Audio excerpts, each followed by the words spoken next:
Yehey! Nakaala! Nagdakil! Gamak lang ko ma. Gamala di ba? Itan, kagatan. Apit gagad? Yehey! Hi guys! It's nice to be back again on my YouTube channel. Pasensya na po at hindi ka na ako nakakapag-upload ng video dahil sa sobrang busy natin. By the way, I miss you, I miss vlogging, I miss everything. Sana all. For today's video guys, we're gonna do fishing on my brother's fish ponds. Hopefully this time makakarami tayo ng tilapia dahil last 2 na pumunta kami dito guys, na bokya tayo at iisa lang yung nakuha namin. So sana.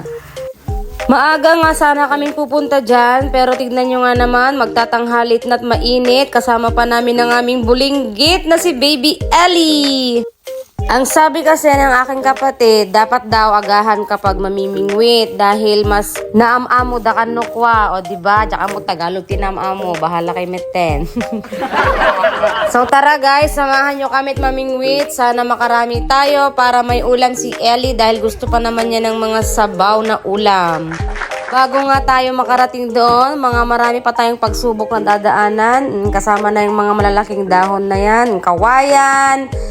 Tapos muntik pa tayong madulas, B. May 3 nga po pala silang fish ponds. May small, medium, tsaka large. Doon po tayo sa large. Syempre, doon tayo kukuha ng pang-ulam. Malalaki na. Don't worry guys, safe naman po kami nakabalik sa aming mga tahanan dahil wala pong ahas dito. Yes po, talagang ganyan lang po yung itsura niya. Pero syempre, kailangan pa rin po natin mag-ingat, maging alerto. Enjoy watching guys, kahit alam kong medyo boring na yung mga pinapanood niya sa akin.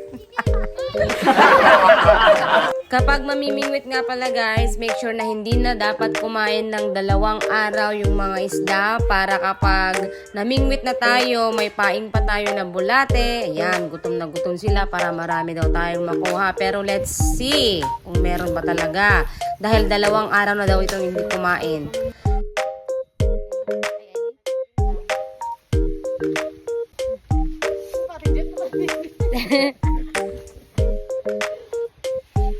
Tignan nyo guys, oh, ang dami nila. Ang sarap sanang makuha kung meron ka lang, anong tawag doon, yung parang may net, tabukol yata. Yes, tabukol. Kasi pinapakain namin ng feeds, ayan, lumalapit sila. Yan, feeds po yan, yung mga maliliit dyan na puti-puti. 2 oras na nga kami dyan guys, wala pa rin kami nakukuha, nakakayat na bibidyohan pa. Tips nga po guys, sa mga marunong mamingwit dyan, kung anong dapat naming gawin.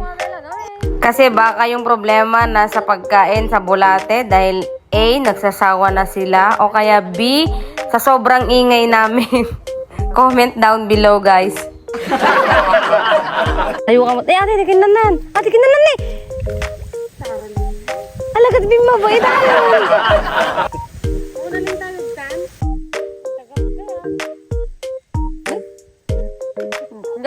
Sobrang saya ko nga guys nang makakuha kami ng isa out of 100,000 tilapia. Charis.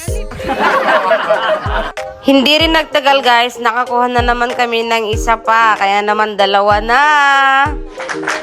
4 po guys yung gamit namin dyan. So yung isa nandun po, oh, tignan nyo yan, si Kuya Jeff. Shout out Mang Jeff, pero wala po siyang nakuha dyan.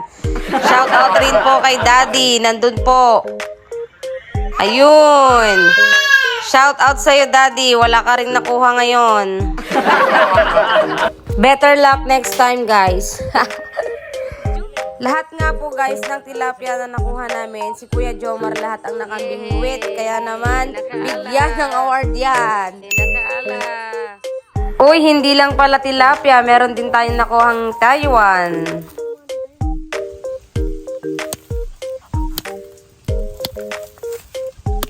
Merder! Masigil na ka, bulig-burol ka na diyan. So to sum up guys, nakakuha kami ng 5 tilapia tas isang Taiwan. O thank you dahil may ulam na si Ellie mamayang gabi. Sasabawan ko po yan sinigang na tilapia dahil fresh, masarap po yung sigangin. Thank you rin sa ating lunch. Yan po ang aming lunch ngayon. Sardinas na sinabawan na may golden geese at saka boiled egg. Thank you for watching guys. I hope you like the video. Please like, share, and subscribe. Dahil po sa inyong mga pag-like at pag-views ng ating mga videos, na-inspire po ako na gumawa ulit ng mga panibagong video. Kaya naman kung gusto nyo rin po akong maggawa ng video, comment down po kung ano yung mga content na gusto nyo. Thank you!